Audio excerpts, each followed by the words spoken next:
and help Akron reimagine the future. So thank you all very much for being here. So to kick this evening off, I'd like to introduce our mayor, Shamus Malik.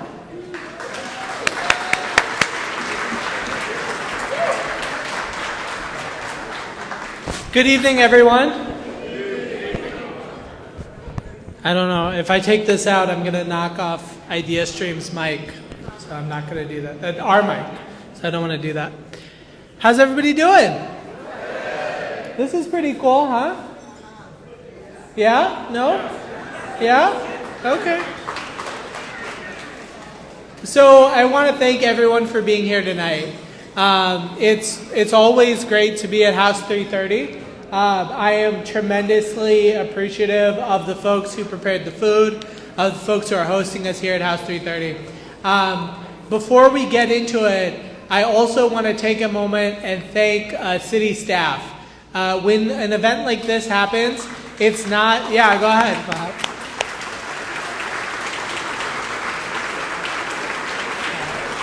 It's not because I masterminded all of this. It's because a bunch of city staff put dozens of hours into a thoughtful event like this. So raise your hand if you're a city staff member, and we can all clap for you.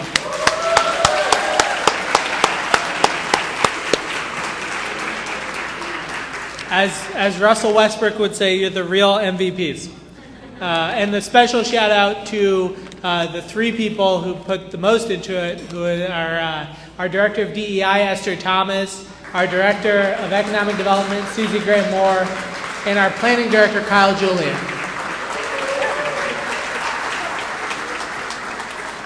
So the Innerbelt, my notes here say that the work to pave the way for the Innerbelt began almost 60 years ago.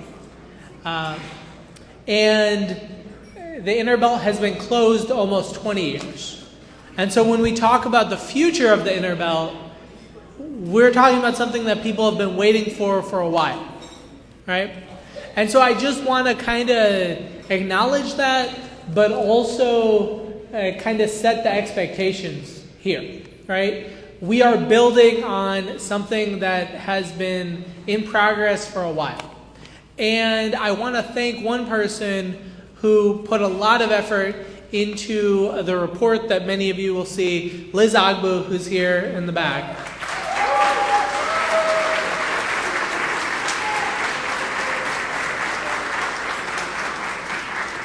So building off the work of Liz, building off the work of a lot of city staff over the years, we are going to create a more concrete plan. And they put concrete in my notes, it's a pun, but a concrete plan for what the future of the Innerbelt space is going to be. And then we are going to go and look for how we implement it, and how we go to Columbus and how we go into Washington, D.C., and we find the funding to be able to do it. But I'm really excited because I think this is the opportunity to do what we've been doing, which is study our history and study our past and acknowledge the racial injustice that was the creation of the Innerbelt, and also to look at the future and be a part, all of us together, of building that future. You know, I talk a lot about a city government that's collaborative and that's accessible and that's responsive. This is a small part of trying to live into those values, right?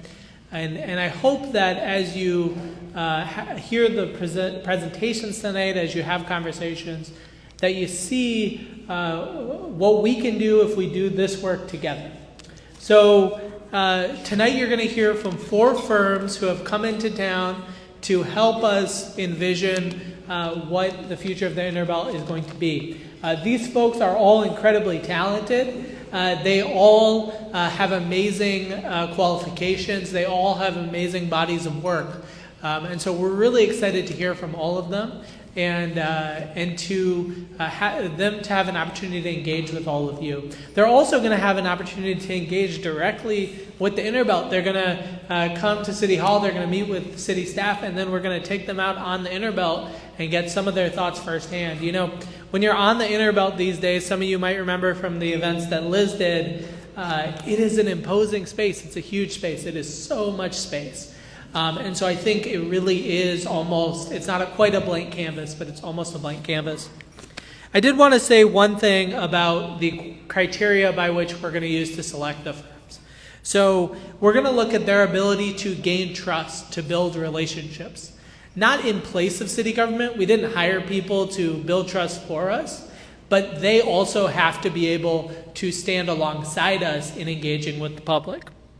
Their understanding of equity and their ability to connect whatever projects we look at to concrete, equitable outcomes for all Akronites.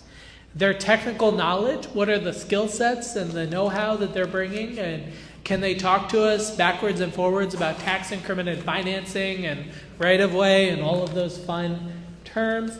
And then finally, their ability to help us on the implementation side and their ability to help us find the money to do all of this work, because sadly, if it was cheap, we would have already been able to do it. So with that, I've been talking way longer than I wanted to, but I appreciate you having me here. I appreciate you coming and spending your time. Sometimes we think like engagement is doing folks a favor. You are helping contribute to the future of our community simply by being here tonight. So we don't take your time for granted. And the one person who I can never take her time for granted, and I'm just going to ask for a little bit of privilege, is my lovely fiance, Alice. Thank you for being here tonight. So with that, we are going to start the show.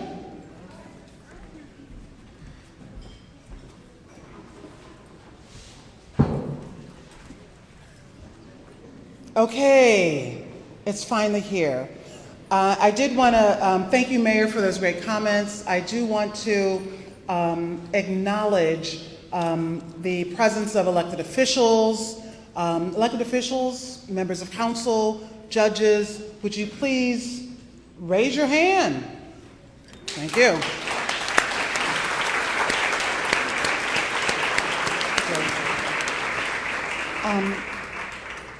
I want to acknowledge the advisory committee, the advisory group who has worked for several years to put into words and action and inform both the RFQ this evening and how we acknowledge the Innerbelt. Advisory group members, would you please raise your hand? Thank you.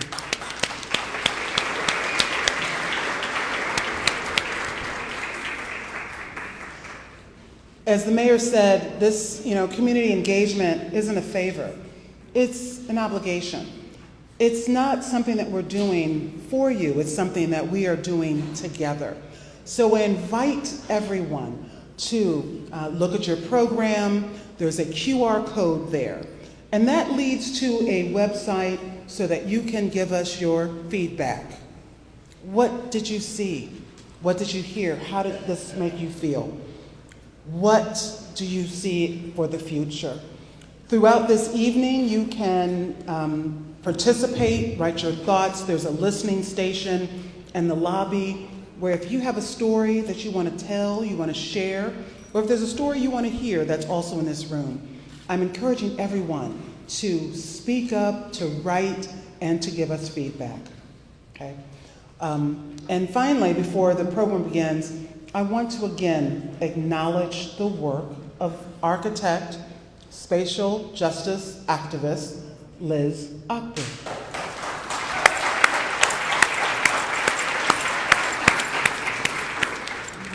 If you want to see an inspiring TED Talk, watch her TED Talk, read her work, and think about, and she's had an amazing impact on this community. For this evening, I am so glad you're all here, and I know that you care about our community. And at this time, I am going to introduce some other people who care about this community and have a presentation. The group that's coming up is called Port, and I invite you to warmly welcome them as they share their vision with us.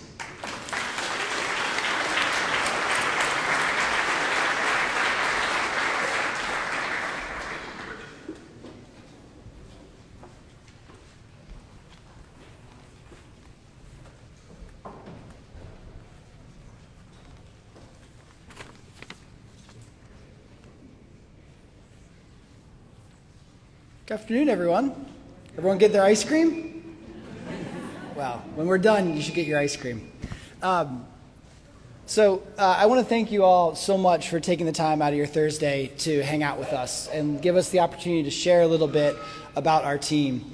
My name is Christopher Marcinkoski. I'm partner of Port. We're a landscape architecture and urban design practice based in Philadelphia and Chicago. But more importantly, I'm a proud son of the city of Akron. I was born here almost 47 years ago to the day, just down the street at Akron General Hospital, which is a sort of long way of saying, I know what the Devil Strip is. I didn't have to Google it before I showed up to this interview. It landed. Good. Excellent. So I'm joined on stage this evening by three people who I think you probably know quite well, three Akronites, Roger Riddle, Charlie Harris, and Theron Brown. And what we'd like to do with the time that we have with you all is just tell you a little bit about our team, how we're thinking about working with you all through the lens of four big ideas. The idea of continuity, the idea of community, the idea of creativity, and the idea of capacity. Since these three are way more charismatic than I am, I'm going to talk about capacity first before turning the floor over to Roger. Having grown up here as a kid, I was acutely aware of the Innerbelt, but I really didn't know the horrible history behind it. It was always just a big empty expressway at the edge of downtown.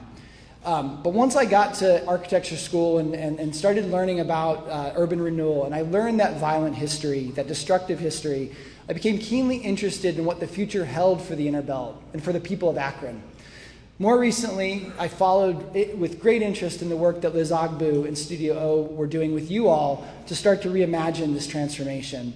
And we as a practice Port started thinking about, wouldn't it be amazing to be involved, to be engaged with you all in this really important work. So as soon as the RFP came out, I sent two emails. One was to a colleague who's worked with the Knight Foundation, and the other was to Maurice Cox, the former planning director of the city of Chicago and Detroit.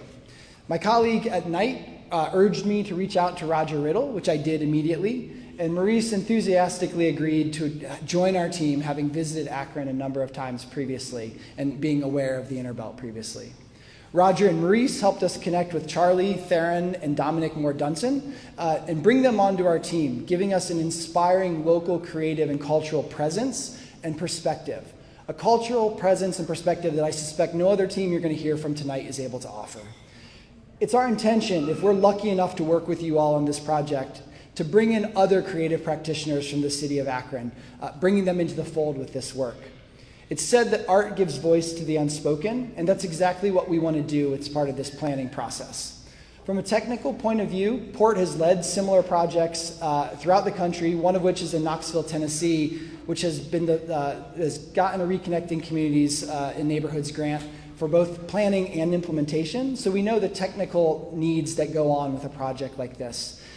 That's allowed us to put a team together rooted here in Akron as well with OHM, planners, and engineers, but in addition to a suite of nationally recognized experts in equitable community development, community-based planning, and ecological restoration. This combination of artful, locally rooted creativity and technical capacity is essential to delivering on the possibility and the promise of transforming the Innerbelt. The removal of the Innerbelt is a complex undertaking, emotionally complex, physically complex, financially complex. Our team has exceptional experience in successfully navigating this kind of work and these kind of projects across the country. Yet, because this team is so Akron-centric, we recognize that work on the Innerbelt actually needs to begin in the communities that were affected and impacted by it. Change and positive impact need to be seen and felt on the blocks and street corners of Shabandi Hill, West Hill, Summit Lake, West Akron, and downtown.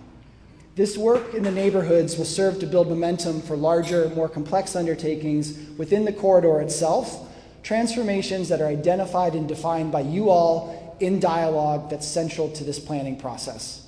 So working with Roger, Charlie, Theron, and Dominic over the past few weeks and months starting to work on this RFP has been nothing short of inspiring, and we could be not more grateful to work with you all on this project.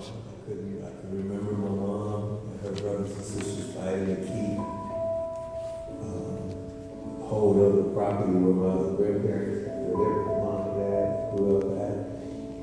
I think the house was had already been torn down, so we was really maintaining the guard. My grandfather was still alive. I'm like, God, how can we let this happen? My mind is, how can we let this happen? Continuity.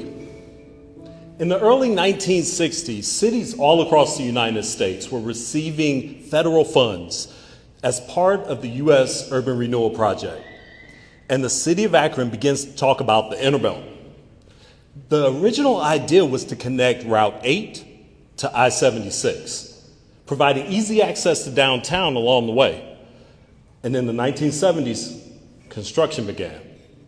The area chosen for the route for this freeway ran through a lively neighborhood with 2 thriving business districts and lots of homes.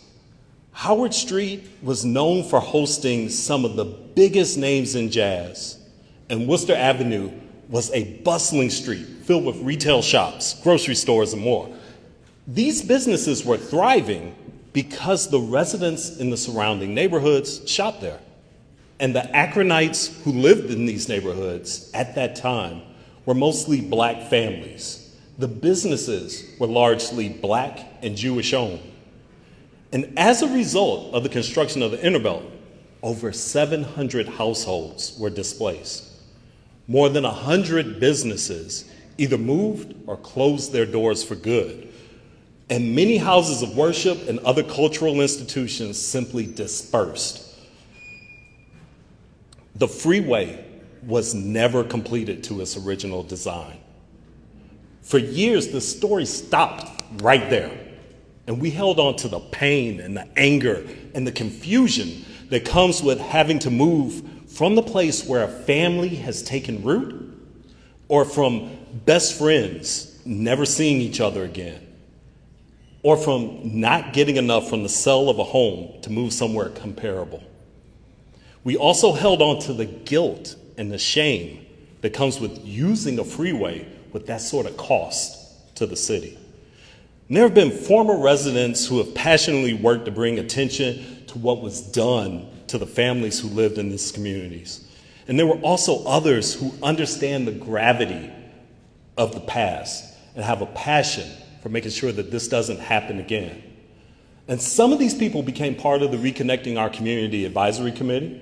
And then we have organizations like the Akron Urban League and NAACP and the Ohio and Erie Canalway Coalition and many other community organizations, churches, community centers who have worked tirelessly to support and draw attention to the people who bore the brunt of the fallout from the demolition of their neighborhoods due to practices that history has judged to be racist and short-sighted.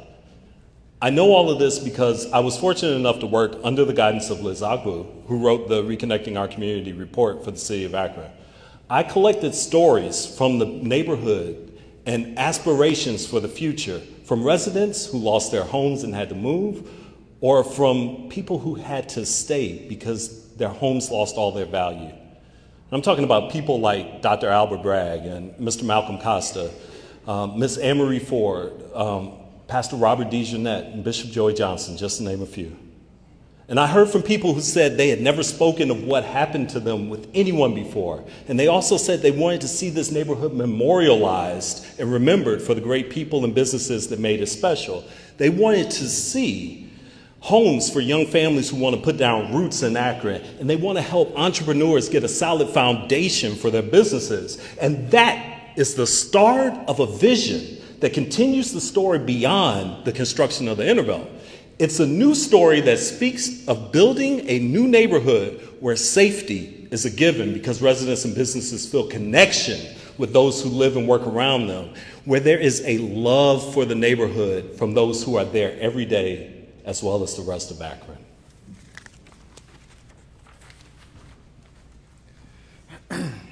Community. This can happen, but planning for a neighborhood like this needs the insight and expertise of the residents and of the previous neighborhood. We also need Akronites who want to see our city live up to its fullest potential. And we need Akron's creative community, helping designers, engineers, and architects to envision a story for a new neighborhood that provides for its residents and businesses and shares all that makes it special with the rest of Akron. We did lose many thriving businesses along Worcester Avenue, and now we have no way to know if they could have become regional, statewide, or even national success stories. The culture and artistry growing along Howard Street was stifled. We don't know what could have become of that entertainment district. Despite the destruction, Akron's creative spirit survives through the music we produce, the stories we tell, the food we cook, and even the canvases we paint. From all of the bright minds at Akron Public Schools like Miller South, to the students at the University of Akron, to the next generation of entrepreneurs honing their skills at Bounce Innovation Hub, we have talent steeped in the culture of Akron. Together, we can help replace the sounds of the freeway with the sounds of nature, laughter, joy, of course, music. The story of how Akron moves forward from the Innerbelt is starting to be written again right now.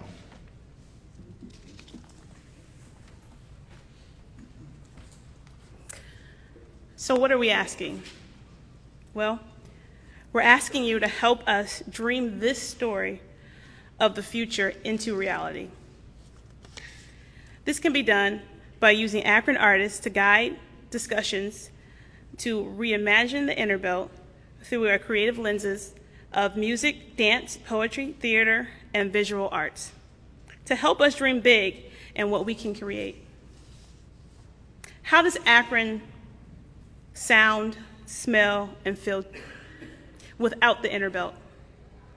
How do we move from one side of the neighborhood to the other? What do we do in between?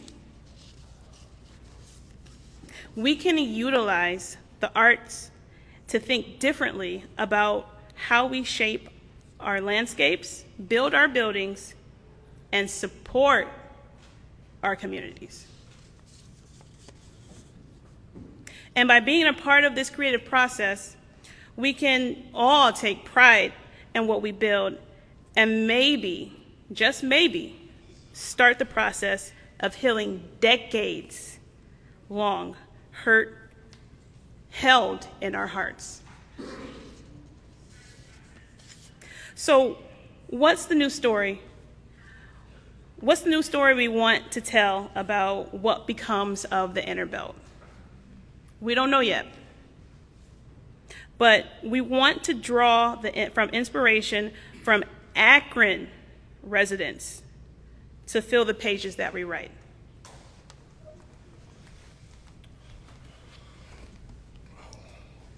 So Akron, all of you, everyone that's here, this is your project. This isn't us. And together, we have a chance to rebuild a neighborhood from what has been a scar straight through the heart of our city. Earlier in our video, you heard Mr. Terrence Shelton say, how did we let this happen? And we have to get this right. We have to get this right, not just for him, but for all of the families affected by the construction of the Innerbelt and for all of Akron. Discussions around the Innerbelt are always full of emotion, and I wasn't exactly sure I wanted to have my name attached to something this big if it wasn't going to be done right. But over time, I realized that this team and the Port team, we were so full of local passion and so full of national expertise. We began to build trust with each other, and now we want to build trust and momentum with you. Thank you. By the way, that's Theron Brown back there on the piano, y'all.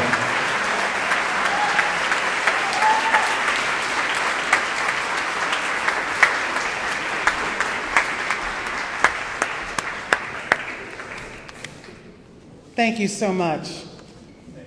Thank you. You know, we're going to usher in the next presenting team. And while we have this moment, I'm going to ask everyone to reflect upon the solemnity of the moment. When you go to your home, the stability that you have there, the place where you rest, where your families rest, where you raise children. And and please feel the empathy and the compassion for Akronites who lost their home, for the people whose dreams were not fulfilled and had to move from one place to another quickly and maybe with uncertainty. So we thank you for that presentation, but part of this project and one of the things that the mayor talked about is how can we help heal Akron? How can we erase the scar that is now a highway? It's called the Highway to Nowhere. So I ask you to think about that, reflect on the past, but think toward the future. Okay, our next presentation comes from Sasaki. Please give a warm welcome.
With that being said, hey, Sasaki, let's welcome them. Hi, I'm Nancy. Hi, nice to meet you. Thank you, Lester. Good to see you again. Thank you. Want to stand next to me, actually? Might be good. Well, thank you everyone for making the time this evening. I'm very thirsty from talking to you for the last 2 hours, but I'm extremely energized by this evening and the turnout. My name is Siki. I'm an Associate Principal Urban Planner at Sasaki. I'm joined here by Nancy from WSP, our engineering partner, and then Mordecai from Third Space Action Labs, both of whom are based in Northeast Ohio. Next slide. Oh, I forgot to ask how to go to the next slide. So I also just want to take this chance and have everybody on our team raise their hands. My sincerest wish is that you get a chance to talk to all of them after this 1 hour is over. So once again, we just want to start by thanking you for contributing your time, energy, and ideas. You've been doing this for the last 3 years.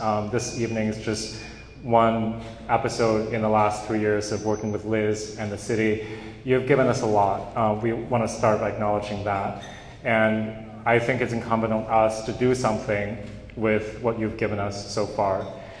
One of the biggest lessons we learned in talking to you is we have to understand the history of the project before we can move forward. And part of that history simply is that there was a neighborhood here before all of this happened, right? This was the neighborhood of houses and streets where people lived, worked, had neighbors, had friends, And more than that, it wasn't just the buildings, it was the social life, the connections, and the sense of cultural belonging that really anchored a Black community here in Akron. So all of this was erased by the Innerbelt. This was a tragic history. This was a story of grief. But more than that, this is also, inspiringly for us, a history of all of you coming together in the last 5 years, 10 years, 2 decades, to come together to demand that we remember what happened here, and also demand a better future, right? You've spoken, you've given us all of this information, so we want to make sure we understand everything here. To us, there's also a much larger history here, right? This history of the Innerbelt as part of a larger history of, frankly, racist and exclusionary urban policies. These were the policies that said, here in Akron, we have areas that were quote-unquote blighted, right? The red areas on the map. This justified destroying people's houses. This was also this kind of policy that said, by building highways and quote-unquote urban renewal, we can pave over these neighborhoods, right? This is exactly what happened here.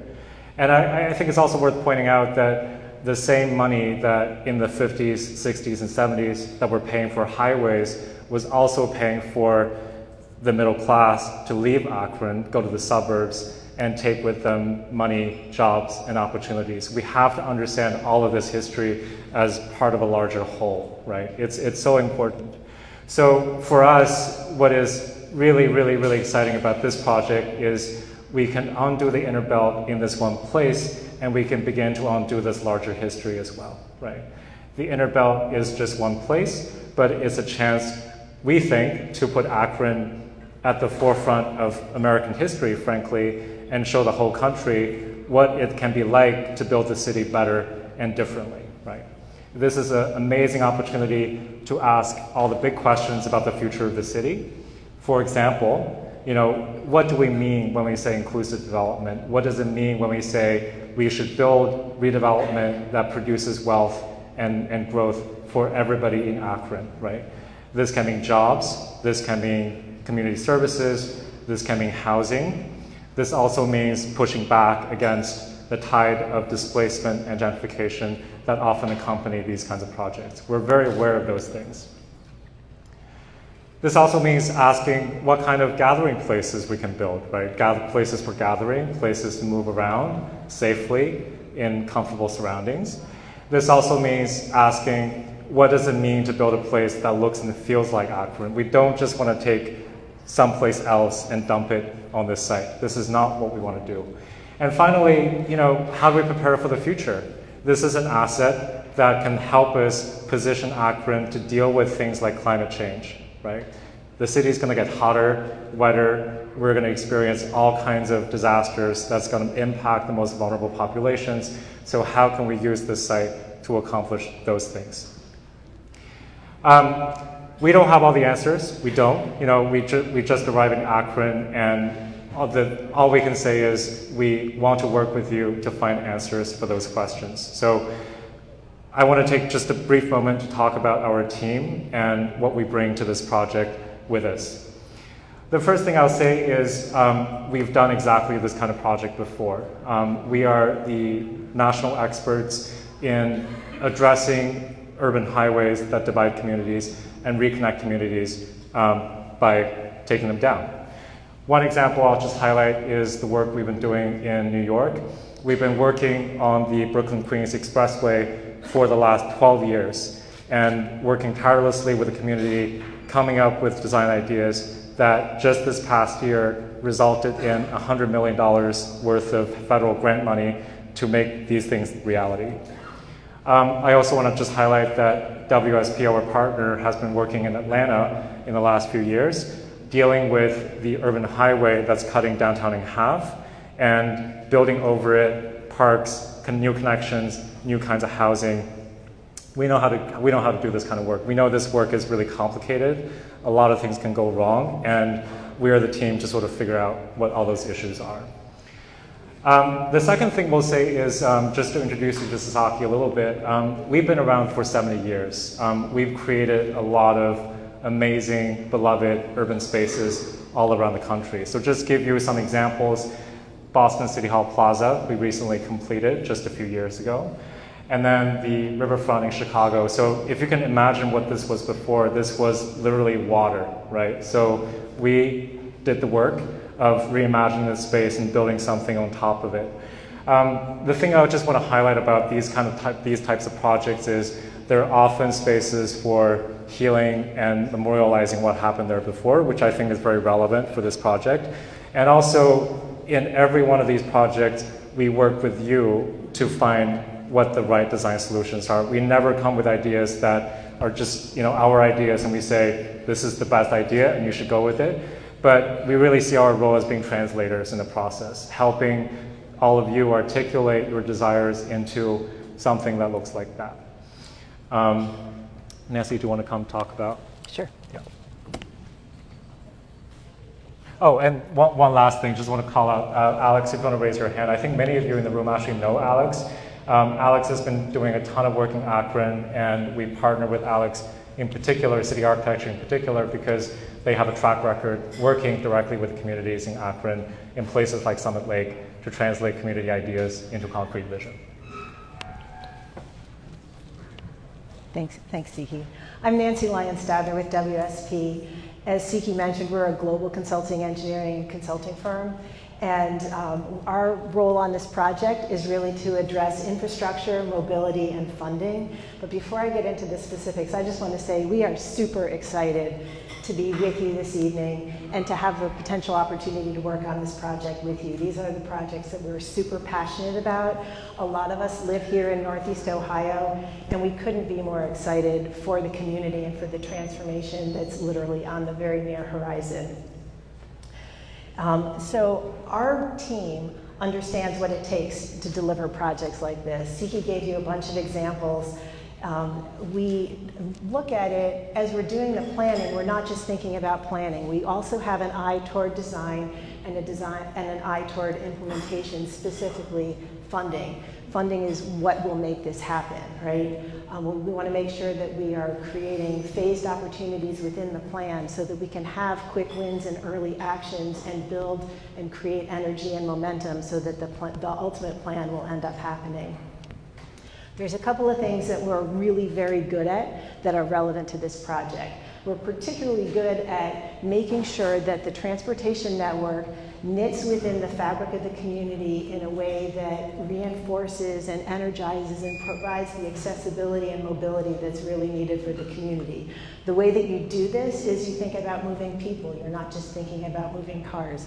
We're not your normal traffic engineers that we bring into this project.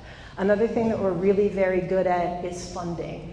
Siki mentioned it. I want to just throw some stats out. Since 2009, our specific team that focuses on grant funding opportunities has successfully worked with 310 communities, landing $50 billion, that's a billion with a B, for infrastructure projects. So we are able to develop, plan, design, and implement our projects get built. And we're super excited to bring our talents and capabilities to you so that we can be partners with you in advancing this project. All right, equity is not the technical aspect of the project, but it's really very important. We know it's something you all are paying attention to it, we are as well. And equity means a whole lot more than inclusive engagement. Within WSP, we've established an Equity Center for Excellence. It's been around for a couple of years. We are innovative in the industry in doing this. And what it does, this group, they're part of our team, and they've actually trained all of us. We think about how equity gets woven into the plan and the projects kind of throughout. So with the development of an equity and inclusion plan at the beginning of the project, it formalizes equity as a project goal. It establishes how equity will be analyzed. What are the tracking measures and metrics? And this plan advances with the project when the planning study is done. It serves as a tool for tracking and for accountability with the city as the plan moves forward. The equity and its relationship to jobs and positive economic outcomes are aspects that would be measured by that and that are super important. And you guys have already started this work in what Siki was referencing with the phase 1 report. Specific things have been identified. like reparative actions, like establishing community-based trust, the strategies to build generational wealth, what can be done within the plan that will help support and reinforce that, and bringing back Worcester Avenue. These are all important things that will be woven into the plan, so it's some of the work that will be done in addition to the technical work to make sure that the plan that's advanced is holistic, inclusive, and really helps heal and restore the community as it's getting implemented. So that's, well, this was going to happen. So yeah, our slide got a little scrambled. I'm just going to talk through this just a little bit. We talked a lot about the what. I want to talk a little bit now about the how. This is supposed to be an illustration of our process. You can kind of see it sort of tracks like a circle. Basically, the planning process has multiple stages. So, it starts with existing conditions, and it goes through concept development into refining the plan and finalizing the plan. And I've oversimplified the spaghetti mess that you see up there, but basically at each of those stages, we are going to be meeting with the community, having conversations with you so that as the plan is built, that it is truly a reflection of what the community wants and needs, and your voices will be heard, and this will be Akron's plan. As Siki mentioned, it's not the Sasaki team plan, it's Akron's plan, and we just want to be here to help you make that happen. So next to me. Okay, We're just getting cozy. we are family officially now. I am Mordecai Cargill. I'm the co-founder and chief creative officer for Third Space Action Lab from Cleveland, Ohio. So not too far of a hike. One, I just wanted to say that I am so impressed by this process, and I want to say that what it's going to be like to work with this team, the Sasaki Third Space WSP team, is going to be an extension of the vision behind how this event was set up. So this Akron Innerbelt American Idol type of experience that we're going through today is all about making it as easy as possible for this community to engage and shape the process.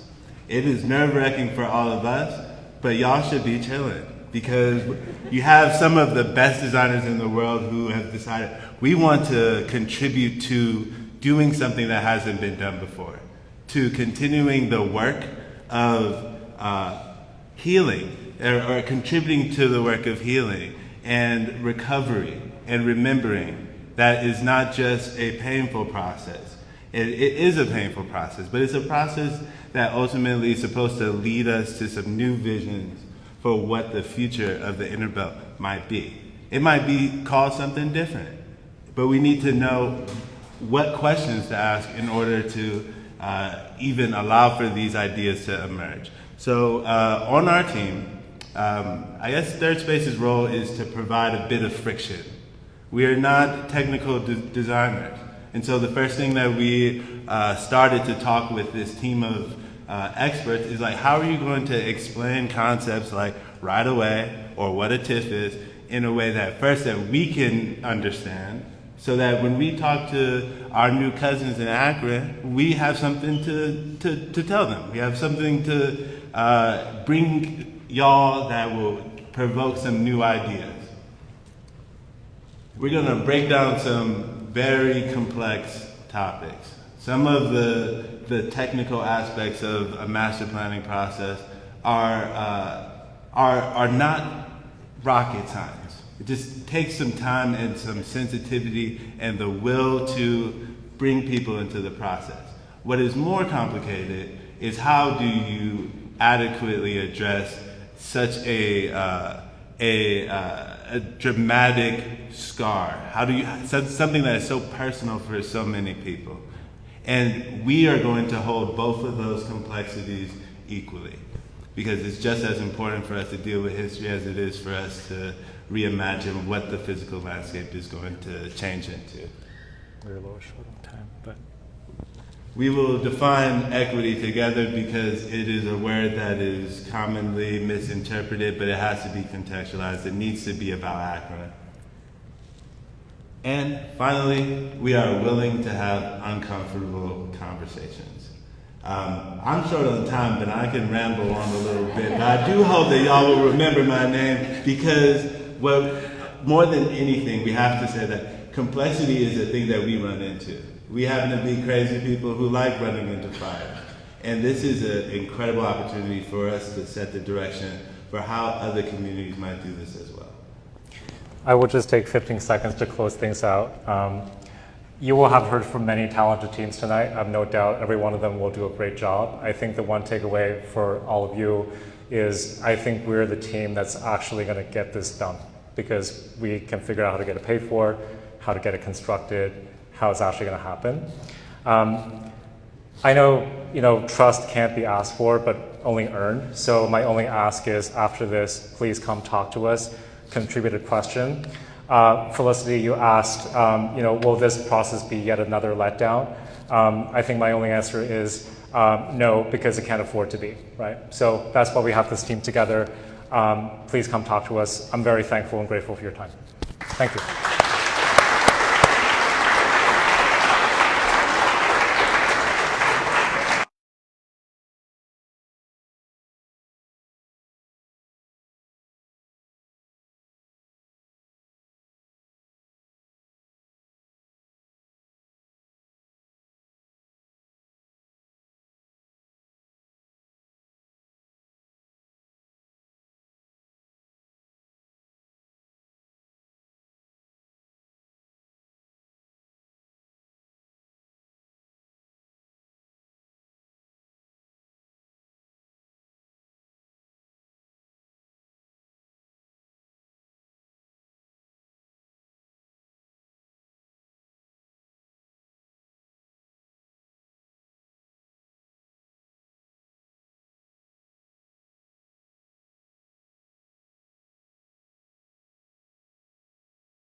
Please join to the stage agency.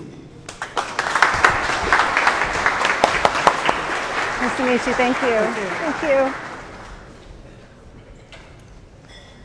Hello. Thank you so much for having us. This has been a really, really incredible night. We're really excited to share some of our early observations with you.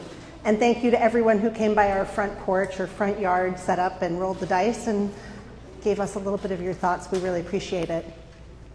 As Liz Ogbu in the brilliant Phase 1 report talked about, this is really an inflection point for the city of Akron about healing the wounds of the past and moving forward into the future. We see this incredible opportunity to move from something that was a past full of a rupture to a present where we reckon with that past, moving forward to reimagining a positive future.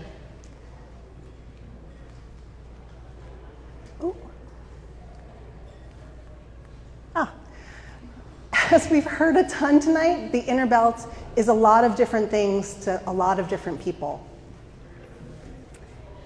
And we know in places like the Innerbelt, where there has been highway removal and displacement, it's really easy to go to the negatives, to the challenges, and we heard many of those tonight in our conversations, and they show up over and over. The idea that this is today a road to nowhere. It represents trauma, it's a wide trench. But we love the idea that this moment and the energy in this room and all over Akron can pivot that narrative and can think of this as an opportunity for change, a catalyst for change, and something that could generate wealth for future generations. So we're really excited about the opportunity to balance both of those dynamics. Bree and I'm Gina Ford. I'm a landscape architect and co-founder of Agency. I'm joined by Bree, also a co-founder, urban planner, and Liz, our proposed project manager. We founded this practice with the belief that community engagement is a critical thread through all of the work that we do, that Bree and our planning team bring strategy and high-level, big strategic thinking, whereas our landscape architects bring an understanding of grounded technical feasibility, and that together our work can really provide the most community benefit.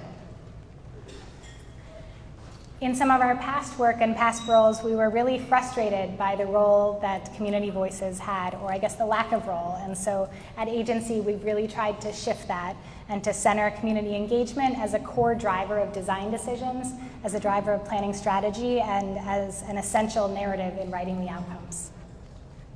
We believe in the power of design to make purposeful, positive change. This is some of the work that I've led as a landscape architect, led the design of, and it's work that's really been transformational to the communities that they belong to. And we heard from the mayor and from you all over in our conversations that this has been going on for a long time, this planning, this thinking, and you are ready for action.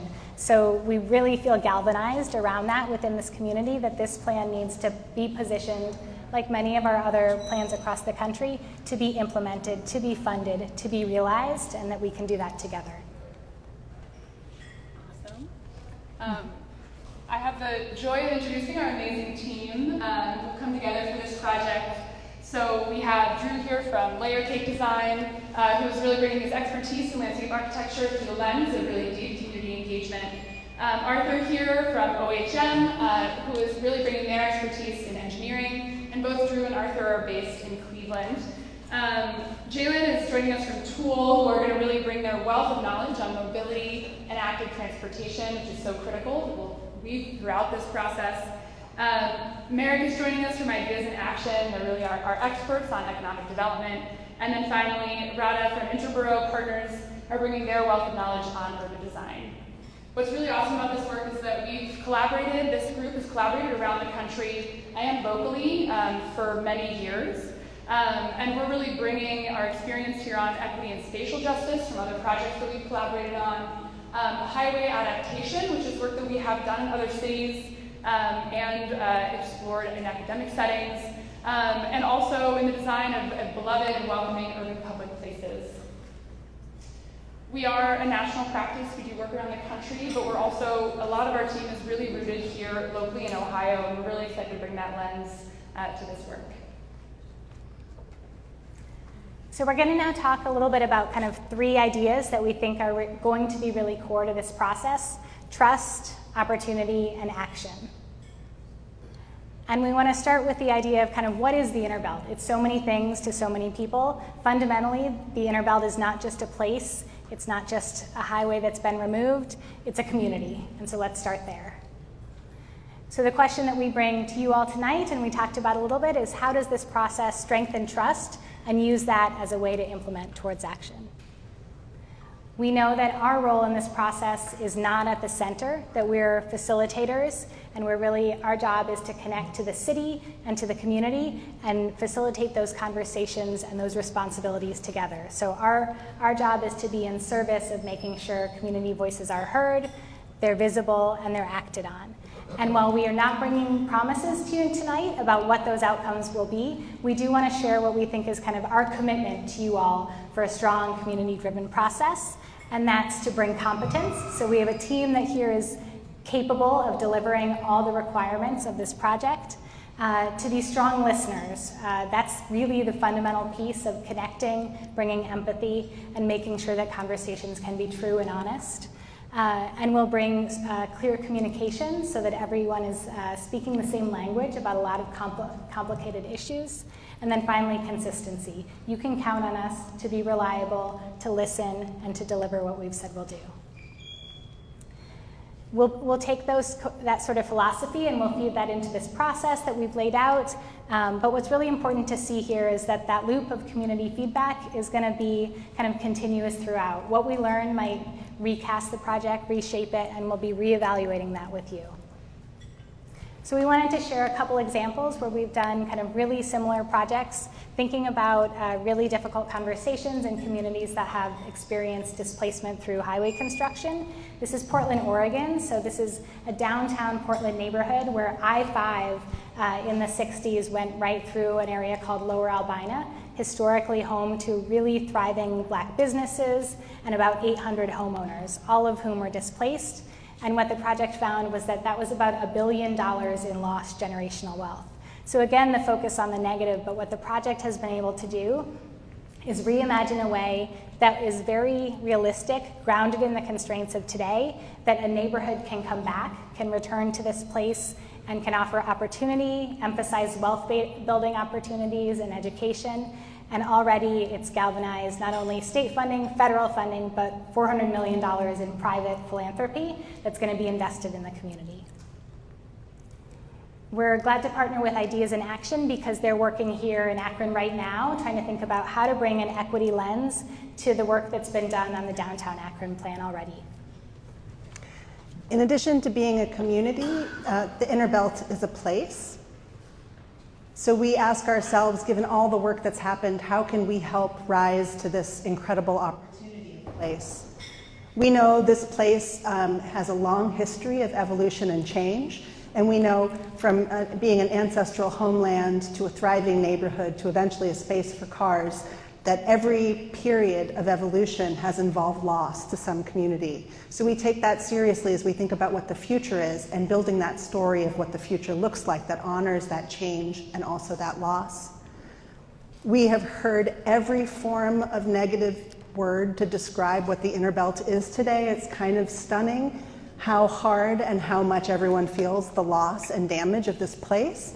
We look at it also and we see an incredible opportunity, 30 acres adjacent to downtown, so much opportunity to do something that both honors that change but also creates a new idea for the future of Akron.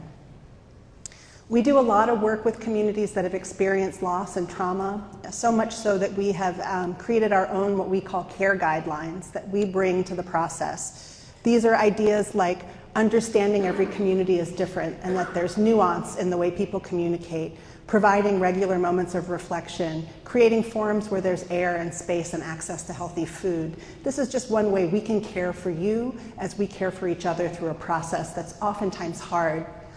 It's a process we're going through right now in Charlotte, North Carolina, where we've been hired to create a restoration plan for a former plantation, a cotton plantation called Latta Place. Every aspect of the enslaved people that worked here has been erased from this landscape, and the county of Mecklenburg County would like us to figure out how to bring that story back to this place and make people aware of this legacy and this loss. And so our work, as you can see, has involved a lot of community engagement where we've allowed people to bring those feelings of joy, frustration, grief, of loss, but also started imagining how do we make this into a place that people want to come to learn about those people that have been erased from time. We also are thrilled to be working with Drew. We've been working with him in Cleveland, and his work in Cleveland Heights with Peace Park, a place that the community actually built with their own hands, but needed to evolve to be safe and really inclusive and welcoming to everyone. And so he's been working with the community to understand how to now transform this place again, but really allow it to be a community-driven process. Finally, as many people have alluded to today, the Innerbelt is a process. As other speakers have said, this is a process that started long ago, and it's going to take a long time. It's going to be a really ongoing effort from all of us here, everyone here today, for a long time. So the task before us now is how can this plan create the change that you all want to see? How can this plan lead to equitable action? A lot of the work that's been done is really directed towards pursuing pursuing federal funding. You're familiar with the Reconnecting Communities pilot program. While that's only one of many potential financing opportunities that this project will look forward to, we do think the work is really well positioned to win that federal funding. These are, between people, process, and place, a lot of the things that the federal government is looking for. It would be our job to work through this, so you don't have to worry too much about the jargon. But our work would be to pursue that funding among other sources so that you can feel that change in the community, so that you can really see that happen and unfold. All the work we do is really focused on impact, planning processes that can result in action. We're really proud of the work here. The agency and OHM worked on in the Cuyahoga Valley, Vision for the Valley. The work was completed 3 years ago, and since then, 43% of the recommendations that were put forth by the plan are now in stages of implementation. And as we reflect on that, we think that really the reason it has been so successful is because of the focus on partnership and on collaboration. A coalition was built in the plan process across sectors, across the government, community, and nonprofits, and that they are really the ones driving the work forward today. As we mentioned, we have done work in highway adaptation projects around the country, so the team here, and we hope you'll come chat with us afterwards, have done similar, adjacent work in highway adaptation in Detroit, in Minneapolis, in Providence, and in Atlanta, which you see here. The work in Atlanta is moving forward, and there's already $15 million dedicated by the Downtown Improvement District, the City of Atlanta, as well as the federal government. Finally, we've shown you a lot of really big projects, things that are really ambitious and maybe longer term, but we see so much opportunity to really take action in the near term as well.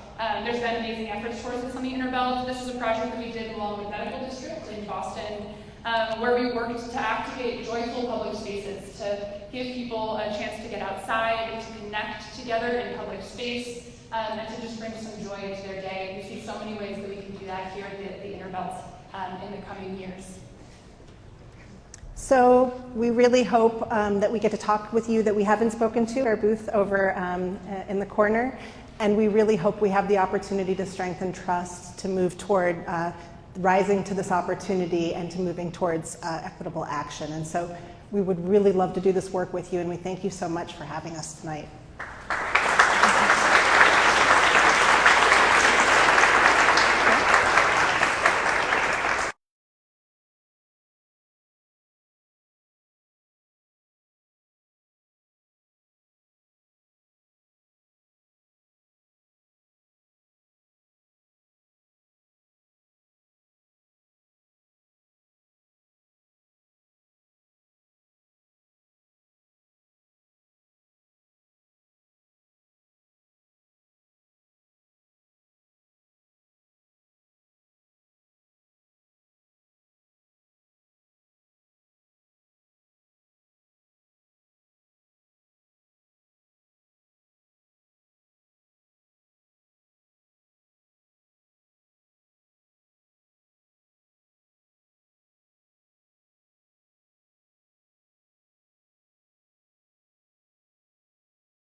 Thank you. Thank you all for being here tonight, for coming and showing up for your community. So I'm sure you've heard from the other teams, and we have 12 minutes to do this. So let's cross our fingers, and we're going to get going and do this in 12 minutes.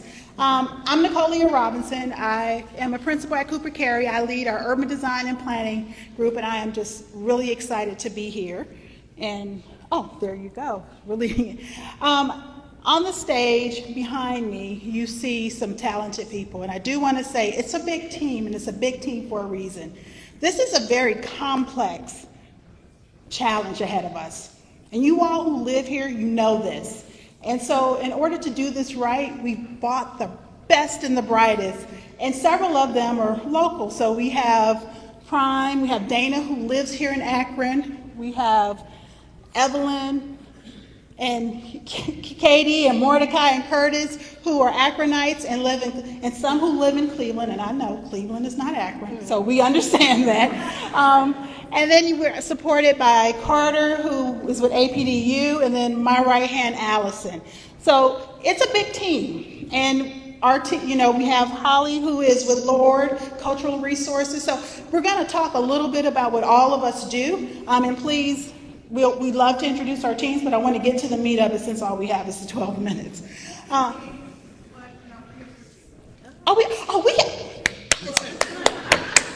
right, we have 15. All right, all right, so I do want to start by sharing a little bit about the process that we love to do here with you all in Akron. So the first thing is we understand, based on the great work that's already been done to date, what's happened here. And I do want to commend the city for the RFQ request. I'm going to say it's one of the first ones that I've seen that has addressed the repair that needs to be done and the harm that took place when government and DOT decided to do things that should not have been done. So I'm going to start there because what our process is built on is starting from that place. And so we're going to start with research, which is going to pause and really understand what took place. We're going to spend time understanding what was lost. We're going to take time understanding what exists today.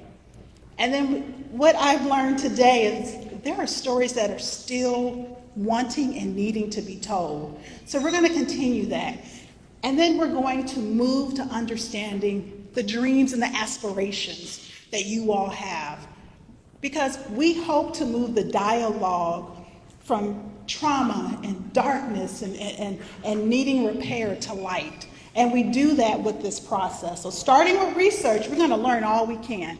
And we read the studio report, we read the Akron Downtown report, and then we're going to move into Wrecking and Rebirth. And what does that mean? That means we're going to spend a lot of time with everyone in this room, the residents and all the stakeholders, because you all have the answers. You know a lot. And we're not going to pretend that we know. And I'm going to say, we're not putting pen to paper before we get to this phase, because we truly want to understand what has occurred, and we want to understand all the different voices, even more than we do today. And then we're going to move into reconnect. That's the fun part, right? That's where we really start to co-create with you guys. We start to take the ideas that we have and we translate them into designs. And I say co-create because of all the work that's taken place in research and Wrecking and Rebirth, we are working with you all to figure out the best solutions. And no, I don't have any solutions to show you today, because I haven't sat down in a room with you all to understand what has been lost and the stories that need to be told. But as soon as we understand that, we will move quickly to getting to some ideas. And then I've said this to several of you already.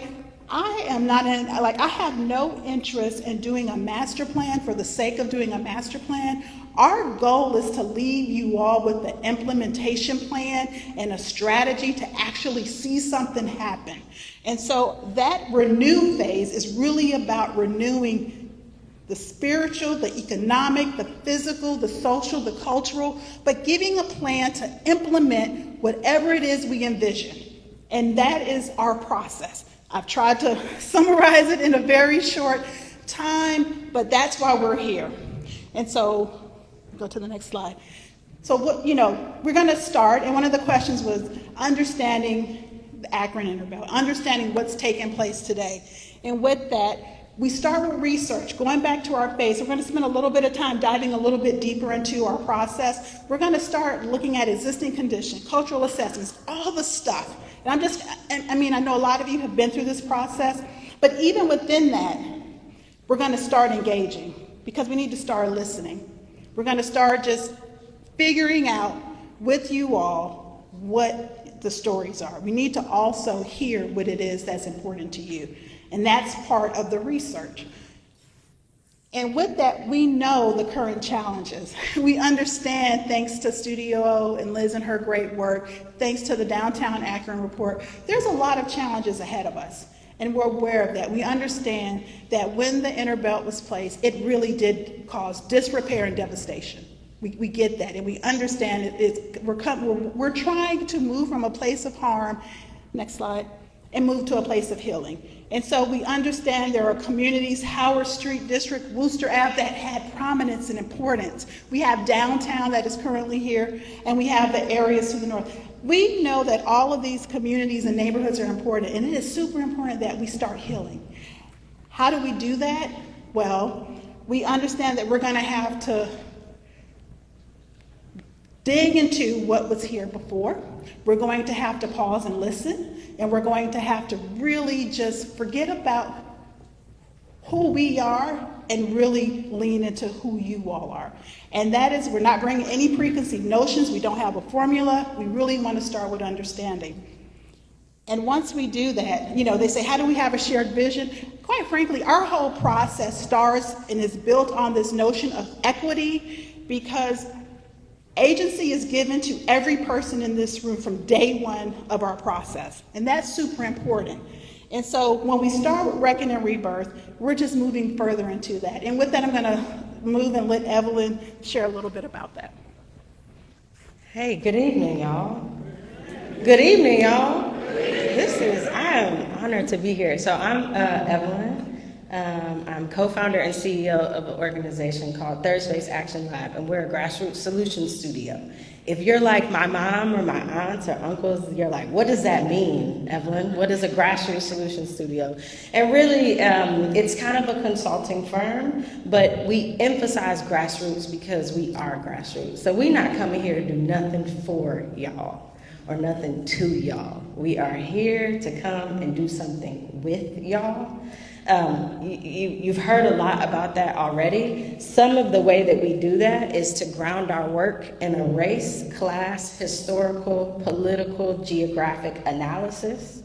But analysis sounds kind of academic, right? It's like, I heard from some of y'all what an amazing place this was and is. So we want to really be able to lift up and turn what it was and is into what it can be. I heard somebody talking about that grandbabies and great grandbabies. That's our part, to come and do a whole lot of listening, a whole lot of dreaming, and a whole lot of scheming, like my co-founder in the back says, because this has got to be fun. We've got to, before we get a lot in the ground, we got to be able to have some fun, to celebrate. I heard somebody talking about joy when we came up. And before I hand the mic back over, I want to say I am a little black girl from Youngstown, Ohio. Anybody ever heard of Youngstown in here?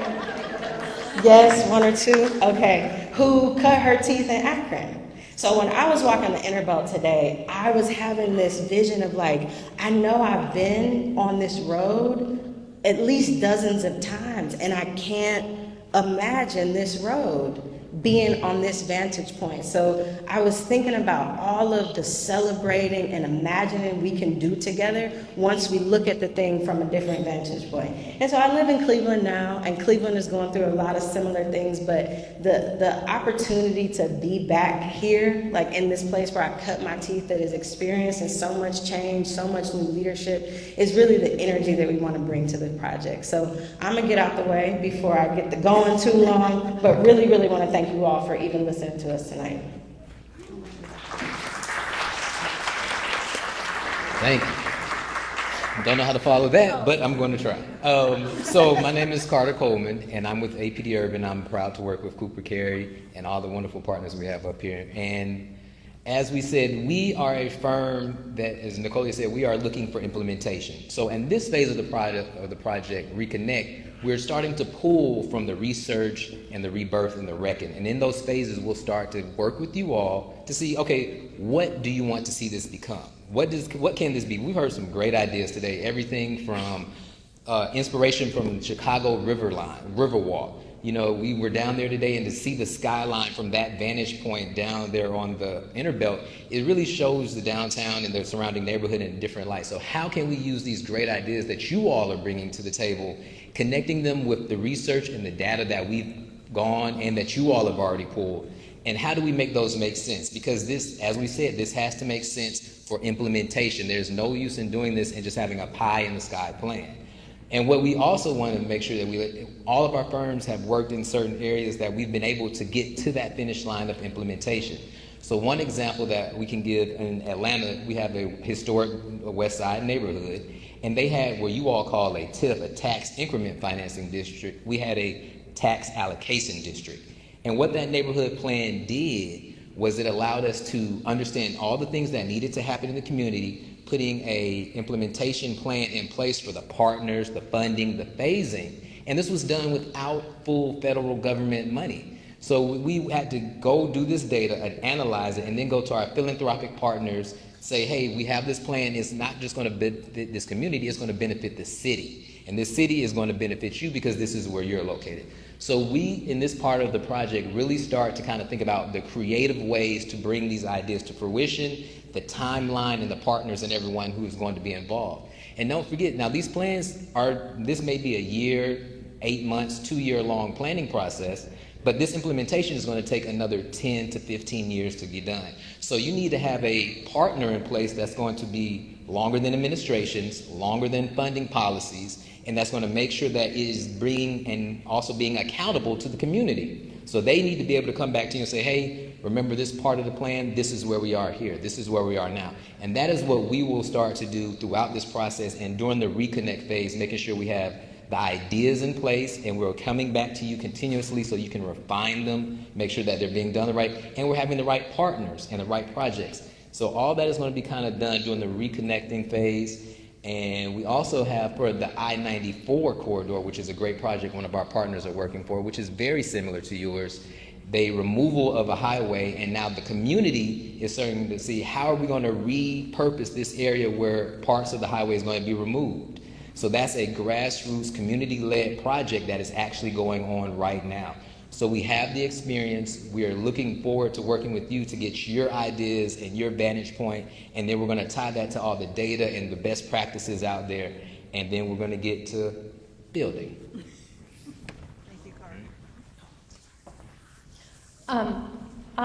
My name is Holly. I'm really honored to be here. Born and raised in Cleveland, although I live on the West Coast now. But love to see Akron stepping up and being a leader in the space. In the renew phase, this is when the implementation activities are actually put into action. And I'm a cultural planner, so I bring the sort of cultural layer to all of this, and the fact that this is about history and stories and narratives of displaced, marginalized, and mistreated communities. That element of interpreting those stories and making that history apparent and shareable in the future, in the built environment, is a really powerful element of this project. Everything from public art to creative placemaking strategies to cultural districts to cultural programs and activities, community centers, all of that is kind of part of the layer that we look at in our work. So you can go to the next slide. The other part of it that I'm speaking to on behalf of Prime here is just the actual implementation strategy of how do you get the thing done. And Prime has a lot of wonderful experience here on the ground, building streets, building greenways, sidewalks, all of that. So they will be partners in really actually figuring out how we're going to get some of this built and engineered. So with that, I'm going to turn it back over to Nicolia to close us out. So I want to say there were 2 points we were asked, well, there were 4 things we were asked to talk about. And I hope through understanding our process, we answered those questions, because what we do, it's so integrated. When we start with community in mind. When we design with you all and co-create, we think about how do we actually get this done? How do we implement? So what we are doing every day on this process with you all will be thinking about those 2 things. And we understand where we at, where we're going makes a difference. So why our team? This is the way we think. So I'm just going to say this. The passion that we have for this project, I hope you all can sense. It is a big team. It's a big team. But we feel we need this team because we all bring an expertise that is needed to do this right. And I'm going to just tell you, I want for us to be able to look back and say we help Akron to repair socially, physically, economically, and culturally. And I do hope that we get the opportunity to do that with you someday. One more. All right, thank you, because I see Esther waiting to kick us off.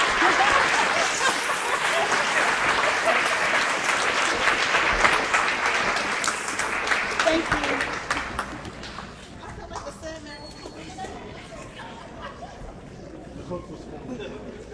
The hook was not coming.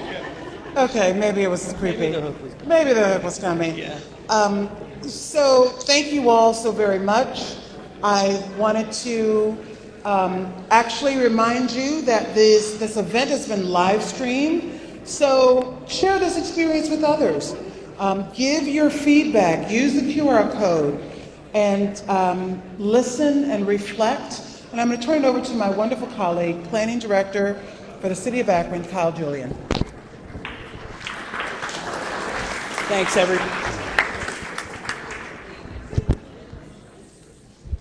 everybody.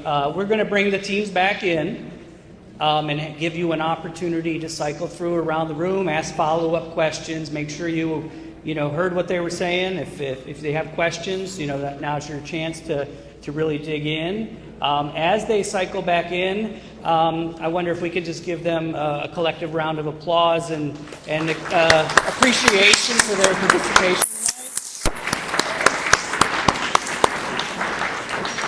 As somebody, said, this was America's Got Planning Talent or something, and this is different, right? This is different for them, and this is different for Akron, right? We're asking you to help us to understand how we're going to move forward with this process so we get the best outcomes that we can get. Earlier tonight, you heard Esther talk about the opportunity that we have and the need that we have, the call to hold hope. That's not easy for me by nature, but tonight I'm feeling some hope. And I hope you all are too. I hope you take the opportunity to mingle and to talk to the planning teams. And thank you. Give yourself a round of applause too. Thank you.